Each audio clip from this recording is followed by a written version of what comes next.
Good morning, everybody, and can I start thanking the thousands and thousands of people that came forward for testing yesterday overnight. We have to remember that we are still in the middle of a pandemic. We can't be complacent, and we certainly need to increase our testing when it's appropriate. The mildest of symptoms, make sure you follow the health advice, because one thing we've learned during the pandemic is to expect the unexpected, and because New South Wales is doing well today, it doesn't mean there'll be threats. There won't be threats put upon us in the coming weeks and months, and all of us have to maintain our vigilance. Can I thank everybody involved in New South Wales Health for making sure the vaccine rollout, as far as our end is concerned, is done as smoothly as possible. And in particular, I want to thank Susan Pearce and her team in New South Wales Health, who have done an outstanding job in providing over 100 locations across the state, many of them in rural and regional communities, to make sure we provide the vaccine as soon as we can to all categories of people who are eligible at this stage as soon as possible. I want to stress that the sooner that we are able to safely vaccinate 6 million adults in New South Wales, the better. I cannot stress that enough. It's important for us to get through the program and vaccinate 6 million people as quickly and as safely as we can. That's always been our objective, and it maintains and remains our objective. I'm pleased to say that from the 10th of May, the Homebush Mass Vaccination Centre will be up and running, and it will be available to those categories of people that New South Wales has responsibility for. We're working our way through the list, and we're looking forward to welcoming people through that mass vaccination hub from the 10th of May. As you're aware, from the 17th of May, the GP network will be providing vaccination to AstraZeneca vaccinations to all people over the age of 50. And can I stress to the people of our state, in the first instance, the GP network is where you should go to get your vaccine if you're over the age of 50. And I make the following points. In New South Wales, traditionally, the GP network has been the main way that people have received their vaccinations. But of course, with COVID, that situation has changed, because we have two jabs for each vaccine, and there are a number of vaccines that will be available to various parts of the community. But if you are over 50 you in the first instance, you should be going through your GP network. In New South Wales, we're one team. The GP network and the New South Wales Health team are one team. Together, we are working to vaccinate 6 million people by the end of the year. Or 6 million people as soon as we can, I should say, because the level at which we're able to vaccinate our population depends on the doses we receive. And of course, we're working to maximise the opportunities we have given the doses we're receiving. But from the 17th of May, as was announced by the Prime Minister, GPs will be offering the AstraZeneca vaccine to all people over the age of 50, and we encourage you to do that. We encourage you to go through your GP and do that as quickly and as safely as you can. And if you have any questions, if you have underlying health issues, of course your GP is best placed to answer all of those questions. We will, in New South Wales, be waiting until the 24th of May before we open up our over 50s vaccination to the AstraZeneca vaccine. This is because New South Wales, during the pandemic, has always made sure we have our systems in place to give people a positive experience. There are 2.9 million people in New South Wales over the age of 50, and can you imagine if everybody went online to book for their vaccination the same day? The systems would not cope.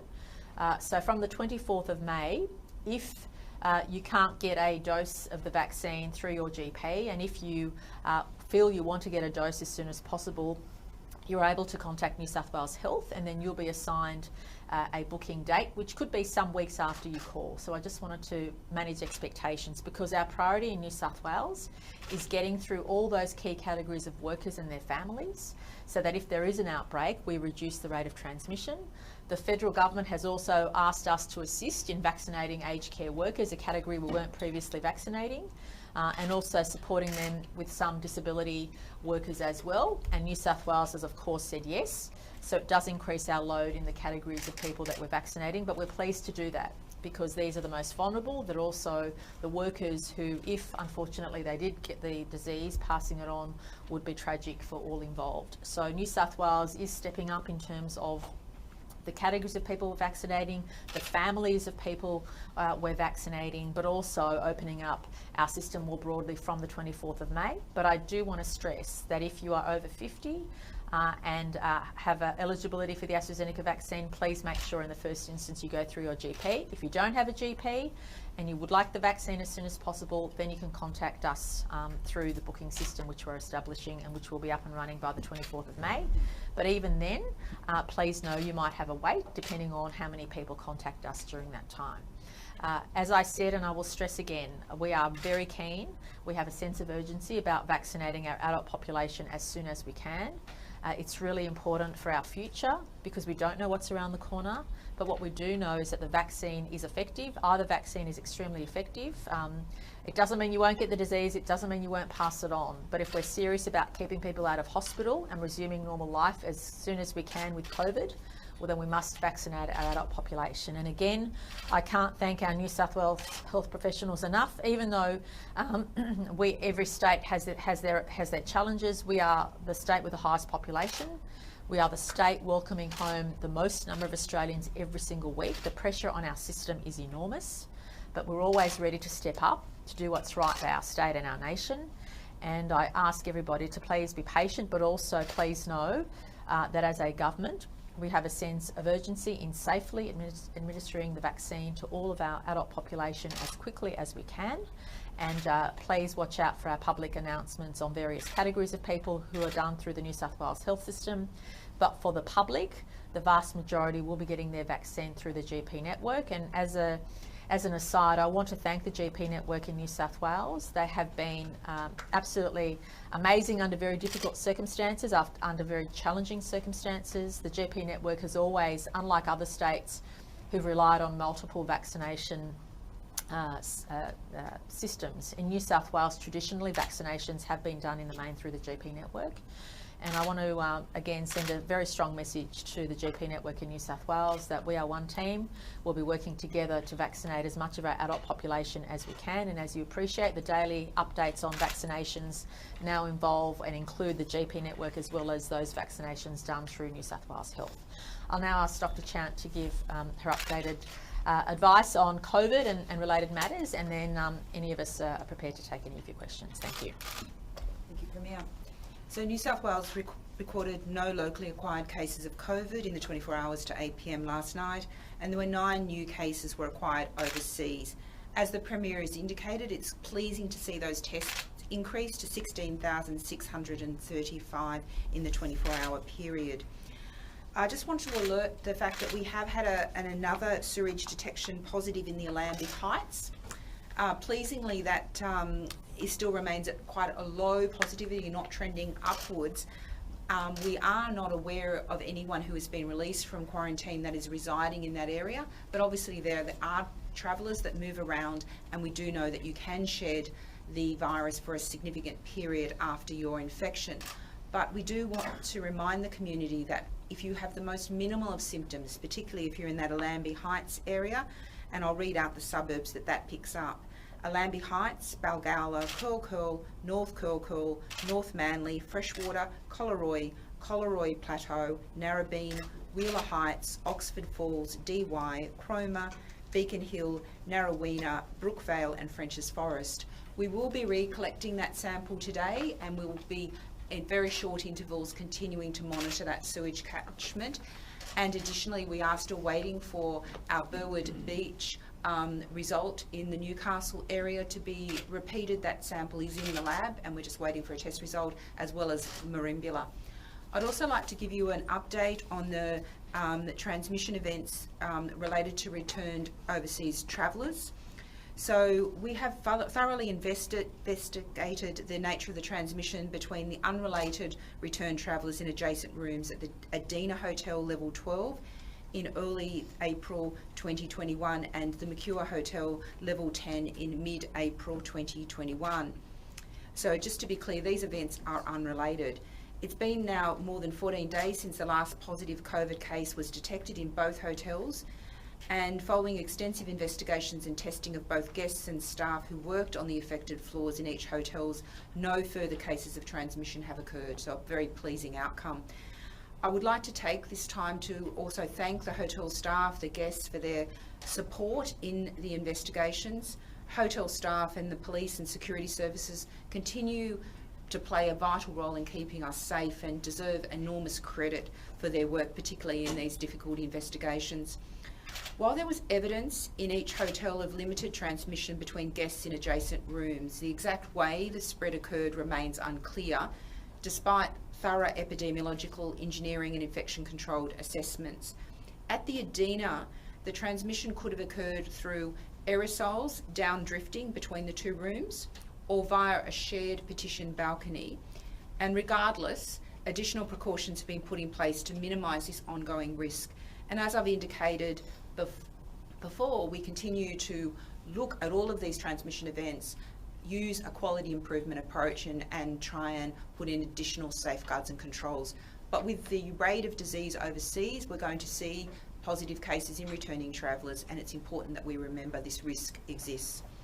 And at the Mercure Hotel, there was no obvious method of transmission has been identified, so there wasn't, based on the engineering and other assessments, an aerosol transmission route. But obviously, we know with COVID, transmission can sometimes be very subtle in the way it's occurred. But again, we continue to redouble our efforts to implement all risk management processes in our hotels. Thank you. Premier, last week you said that we needed to be more flexible or less rigid, in fact, with the vaccine rollout. Following that, National Cabinet agreed that from the 3rd of May, people in the 2A category between 50 and 69 would be able to get the AstraZeneca vaccine from state and territory vaccination clinics.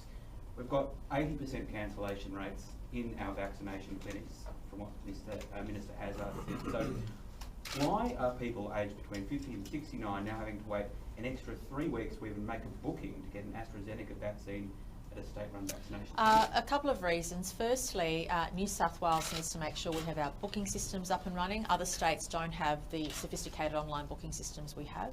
Secondly, we have a job on our hands to make sure we continue to complete the 300,000 odd workers which we were asked to complete by the federal government. We've now been asked to assist them in providing vaccinations to aged care workers, disability workers and other categories, which we're doing. And New South Wales is also keen to make sure we vaccinate the families of those workers, including quarantine, aged care, disability workers, to make sure that those high-risk categories of workers also have their families protected to reduce the rate of community transmission. We also believe very strongly in New South Wales that it's important for us to allow the GP network to do its job. The GP network has said that they'll be ready to accept people over the age of 50 from the 17th of May. We think it makes sense for us not to go ahead of the GP network, because if people have underlying conditions, if people want information, the GP network will be doing the vast majority of vaccinations to the public in New South Wales.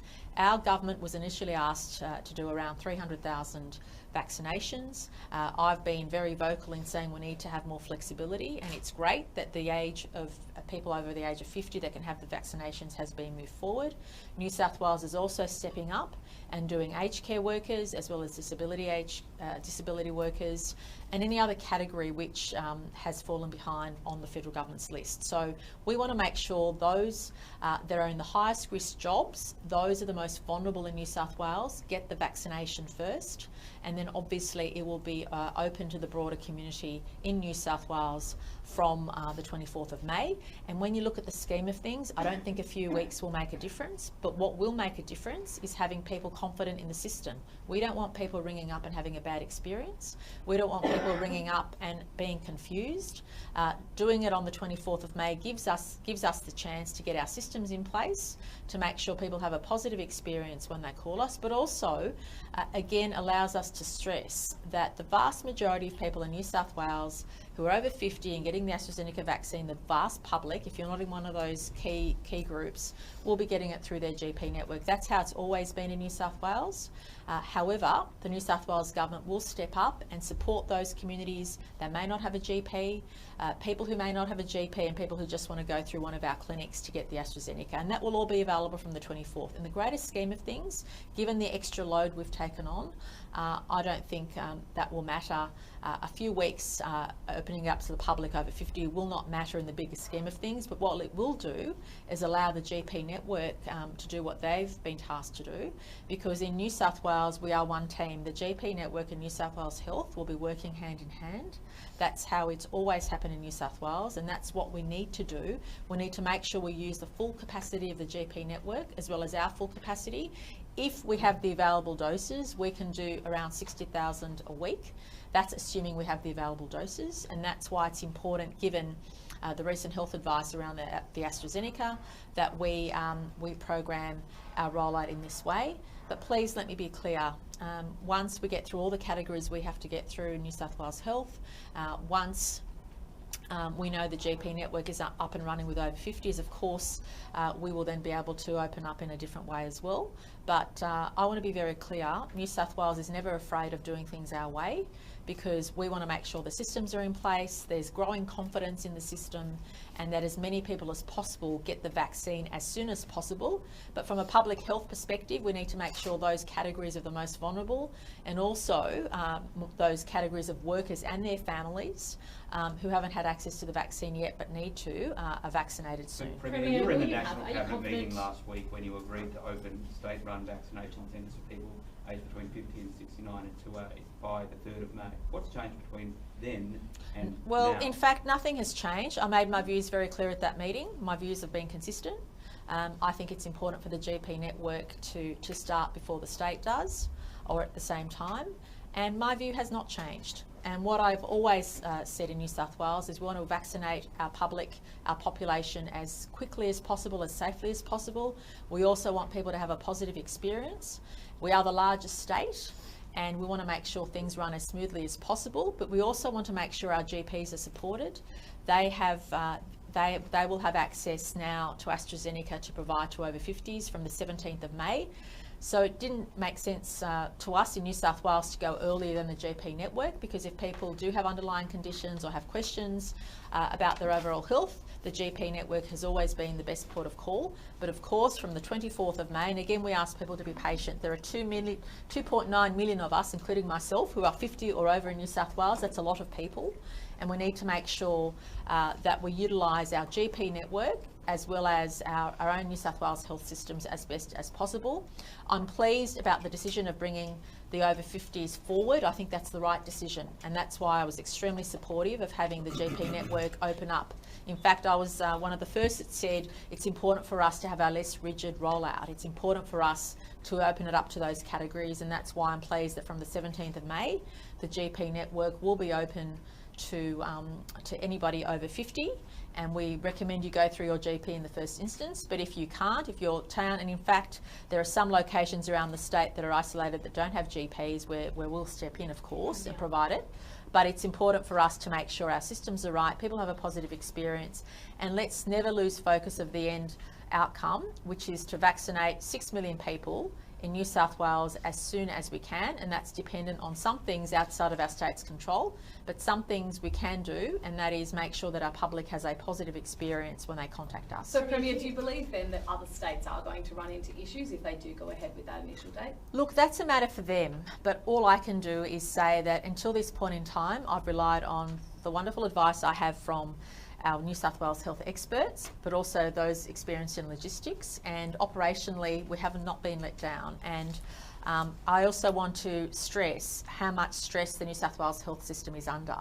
So in addition to providing these over 100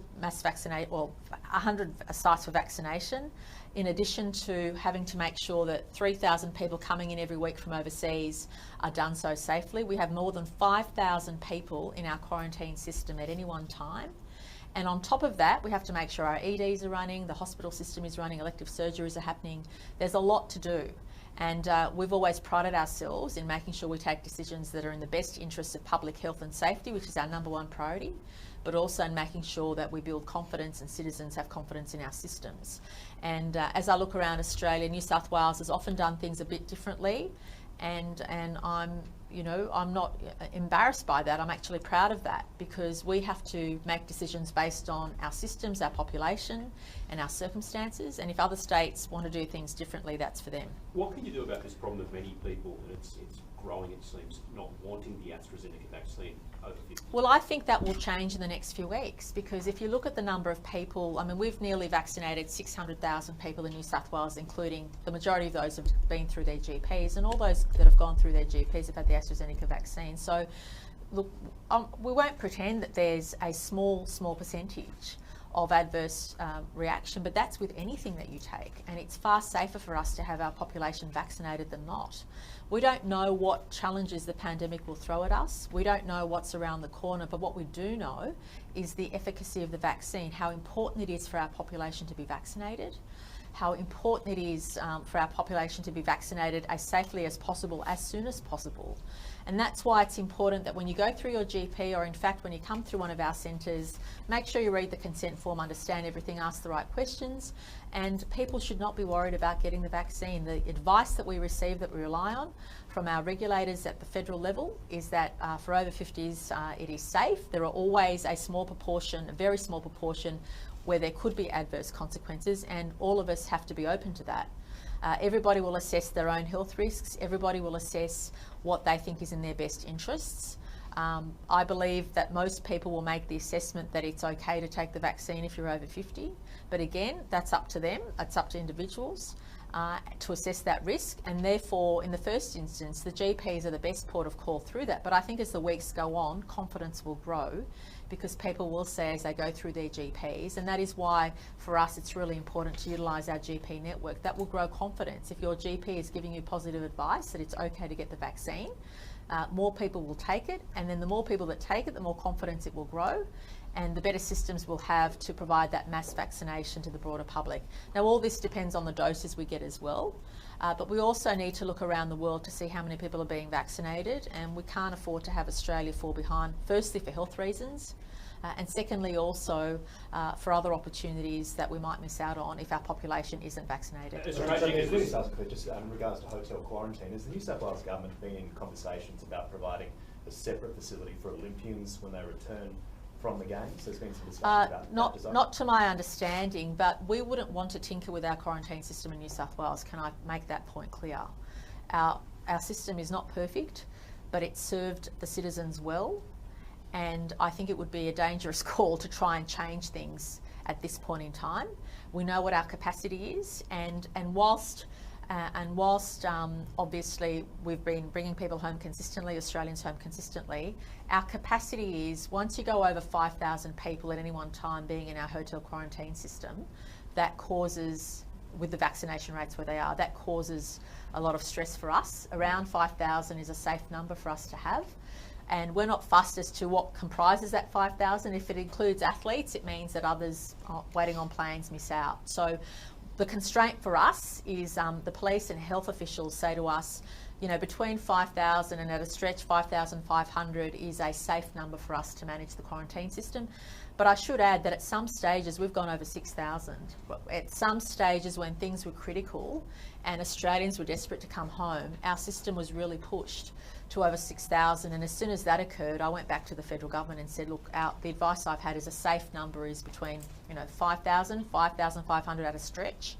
So any quarantining that we do would have to accept that constraint. That's our limit, and we've made that very clear, because imagine, I stress this point every time I'm asked the question, that managing a system of that scale on a daily basis is huge. It's high pressure.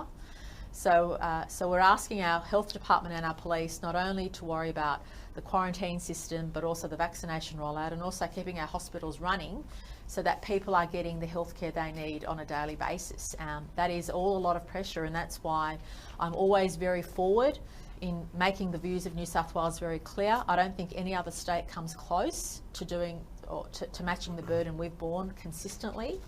And we do it because it's in the best interest of our state, but it doesn't come without risk, and it doesn't come without putting pressure on the existing system. So Premier, If so you're the close to Olympics, that, you got the Australian Olympic Committee is offering to put its own hub together. They say they're in chats with different parts of the state. So are you saying no, you don't want them to put their own hotel quarantine system together, that you will accept the athletes and their officials back into the public system? Well, I'm saying that if there are those conversations and discussions, it would need to get the tick off of health and police. There very well could be, and we have seen examples where there have been exemptions granted to categories of athletes or categories of other professionals who've required that separate quarantine. We saw it happen in Tamworth, and we've seen it happen elsewhere. So we're open to that, so long as I'll give it the green light once my health officials and the police give it the green light, because that's what we need. You need to make sure the system is safe and secure, And if those discussions are had with any part of our system, and we've done that already on a number of occasions, but I was just speaking in general terms. I don't support what other states are doing in setting up,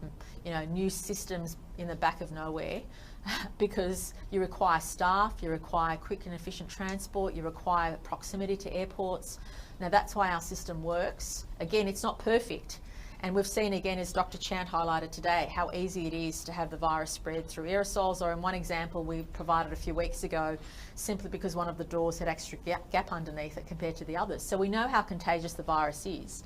And it's pretty much a miracle we've done as well as we have, frankly, given the pressure in the system. But if any organisation, whether it's Olympic athletes or any other organisation or professional body, comes to us and says, we have a temporary alternative one-off exemption, if health and police give it the tick off, well then I'll give it the tick off. Premier, do you support the suspension of flights from India at the moment?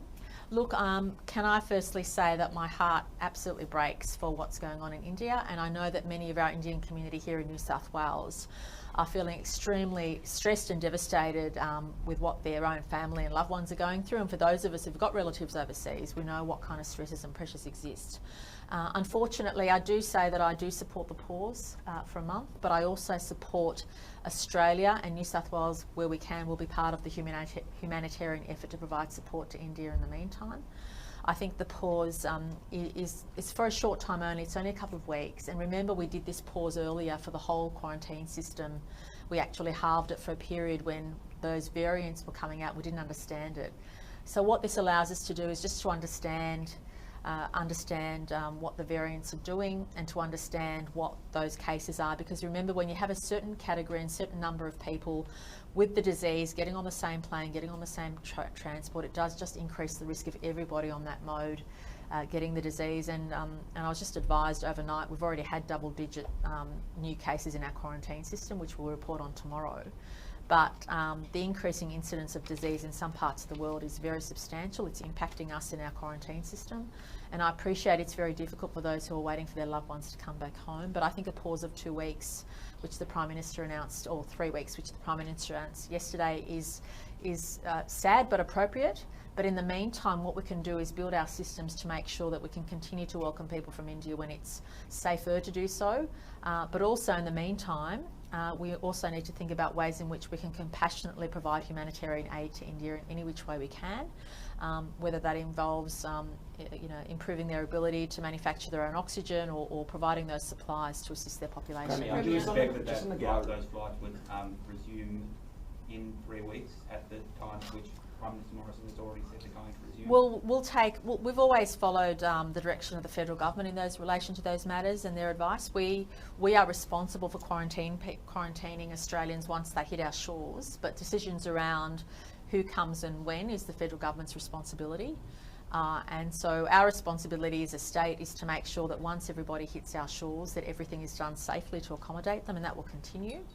But they're matters for the federal authorities. The federal authorities have an overall picture also of what demand is like. We don't have access to what demand is like from each country and how long the lists are in terms of Aussies wanting to come back home, and that's a matter for the feds to manage as best they can. Our responsibility is to make sure that once people come through Sydney Airport, they're treated respectfully and safely, and that the disease doesn't spread to the broader community. Premier, just on the Gowd report, when you announced it, you said it would be brutal. The actual report seems anything but that. Do you really think it's going to So I didn't hear the question. Sorry, on the Gowd review, when you announced it, you said it would be brutal and go to the heart of the issues facing Parliament House everywhere. The actual report is anything but that. I mean, do you really think this report is going to stop events like what happened to Brittany Higgins occurring in Parliament House? I can only comment on the New South Wales ministerial staff, and certainly I thought, having read the report, it's quite brutal. It says you have to overhaul the whole system, which we'll be doing. So we'll be adopting all of the recommendations, and we'll make sure that we consult with all relevant people in that process. So there will be an independent person there? Yeah, my wish, as I said, when I asked for Professor Gowd to conduct the review, I did it in my capacity as the Premier and as someone who feels very strongly in making sure we have a safe, protected environment for our staff, that people can come forward without fear, that the system treats them respectfully, and that their issues are dealt with respectfully. And that's why I asked you know, and Professor Gowd was under no illusions. Asked her to be very direct, and I think the report is very direct and very forthright. It's recommending an overhaul of the complete system, which we'll do. There's 13 recommendations, including if a victim wants to have an independent person look at their case, they can. It's really making sure the victim is empowered to do things the way that they feel is safe. But also, I just want every person who works in the ministerial system in New South Wales to know that whether it's the Premier or whether it's anyone else in the system, it is there to support our staff in every which way. And of course, the complication in New South Wales is that the Premier doesn't control the Parliament and the Parliament staff, but I have asked Professor Gow to also, in implementing the report, consider and consult with the presiding officers to make sure that we have a very robust system across all levels of government. Ms. Gower notes there are no sanctions for ministers who perpetrate misconduct or fail to intervene to prevent it in a ministerial handbook. She also notes that in the absence of consequences for ministers, people are less likely to report allegations of misconduct. Should sanctions for ministers who perpetrate misconduct or fail to intervene to prevent it be included in the ministerial handbook? Well, the key phase we're now entering is implementation of the recommendations, and that will require consultation. And I'm open-minded to how that ends up. And obviously, we want all those who should be consulted to be consulted. And we're just in the early stages of implementing. I'm pleased to have received the report. I asked Professor Gowd to provide it to me as soon as she could. And I'm pleased with the outcome. I think it's extremely direct and forthright. There's 13 very strong recommendations which essentially are overhauling the existing system we have. I'm glad that she has been so direct and comprehensive, and the next phase is to make sure that we consult with whom we need to in order to make sure we get the implementation right, and I'm looking forward to that process. Some of it's pretty basic, like training for what constitutes bullying or sexual misconduct. How quickly will you implement all of the recommendations? Well, look, these are questions that the broader community is grappling with, and we need to make sure that not only is training available, but it's updated according to not just the laws, but the culture that we want to have in place. So I'm pleased that this is where we've got to. I'm looking forward to the process being very robust and comprehensive, and as far as I'm concerned, we want the best system for our staff, but also I think we need to set example for the broader community to say these are the standards by which we expect people to be treated. Last question. Sorry, just to clarify, is it your expectation that John Sedota will remain on the crossbench until ICAC delivers its final report? And responding to what Jodie McKay said yesterday, Labor believes his vote is tainted and is calling on the government not to accept it. How do you respond to that? Well, look, all I can say is crossbenchers vote at their leisure and vote at their pleasure and vote how they vote. That's a matter for them. And we need to let the Integrity Agency continue to do its work. I'm sorry, I'll get back. There's been another death in custody, and this is at the Cessnock Correctional Centre this time, an Indigenous man. The Greens MP, David Schubrig, has called on the public details to be made known. Do you have any response to that? Oh, look, I'm sorry that I don't know the circumstances to that case, but can I say it's an issue that concerns me deeply.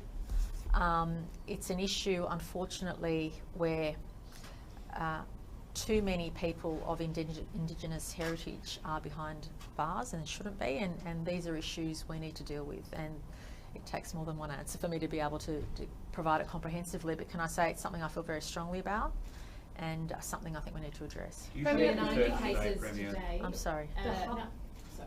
We'll do both of you. Okay. Last question. The 9 new cases today, and we're reaching double figures tomorrow in hotel quarantine. Can you tell us how many of them are return travellers from India? I won't know till I get another. All I know is that so far in quarantine there are double digits. We also have to work out how they, through where they came, what their source of origin is. So we'll be able to provide that information tomorrow. In regards. Does Dr. Jan know the answer to that question? Do you know the answer yet? Or do you want to wait till tomorrow? Just to let you know, we update our epidemiological report, as you know, every week. I hope you all click on it. And it does have a breakdown of the returned overseas travellers by location, because obviously when they're coming in they may have originated from a different site but hubbed through various ports. So it does take a while. When the notifications that the Premier referenced, we do phone the individuals and get some more detailed information, so that will appear in the EP report. But I can confirm that, as you would expect, we are seeing a higher rate of positivity in returning travellers from India. Are you concerned that it could get to a point, well, now that they've stopped, but that the capacity would be too much for our system to hold in these cases? Look, I think our quarantine system is a very robust one. It's, as the Premier said, there are risks, but I think we've got to obviously balance these factors, and that's a matter really for the federal government, who controls the borders. Have you got any idea, Dr. Chen? Sorry, just quickly, have you got any other idea why the number of tests tripled in the 24 hours? Have you got any why that may occur? Look, there are hopefully there are responses in the community, and sometimes people get tested, and the numbers get reflected about 24 hours after the tests were done, because it's counted on the basis of the negative tests coming through our system. So that's one explanation, that we've gone out there and told people about the Allambie Heights detections, sewage detections, and people have then responded. And that's what we're going to need to do. The community, this is going to be a partnership for a long haul. We need to keep COVID, achieve that no community transmission. So we do need the community to respond. So that's part of the answer. And sometimes there is some batching uploads from the privates that give a little bit of lumpiness. But I'm going to put a positive spin on it, and it's going to be the community responding to them. The Premier said that she would take your advice on whether or not the Olympians could hub elsewhere in New South Wales other than Sydney for quarantine. Is that something that you have considered, and what would be your response? I suppose it's a general issue, and obviously Susan Pearce also has a role in terms of the work with police, in terms of our police managed hotels. There have been a number of other arrangements, but the key message is that we expect the same standards that apply in our police managed hotels to apply in any alternate arrangement. So the same testing, the same processes, all of the learnings we've acquired over this last year about how to keep our hotel quarantine have to be in place in any alternate, so that we can have confidence and give that confidence. Premier, last, sorry. Charlotte had last one. Charlotte had it, but I might let it depend. Yeah, It's just a quick one. Wow. Pressure. I just wanted to clarify, the Homebush hub was originally going to be doing half the vaccines of New South Wales. Is that still That's still our intention, and it depends on the doses. So everything that all the information we give out depends on the doses that we receive.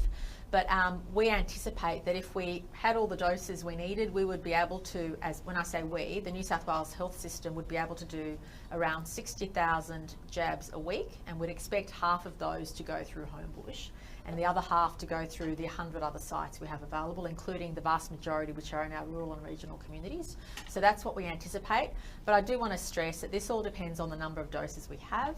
But Homebush will be, at this stage, the only site where we will have the capacity to administer both Pfizer and AstraZeneca, because it's really important to keep the vaccine separate to make sure there's no confusion. And the New South Wales Health list of all the sites gives information as to what vaccine is available where. So when people go through the booking system from the 24th of May, they will have information about that. Sorry to go back to this one, just to clarify with Mr Sidoti, given it might be a year before ICAC reports, is there an option for him to return to the government benches within that time period? Look, I don't want to specify anything beyond to say we need to let the Integrity Agency do its work. Thank you. Thanks, everybody.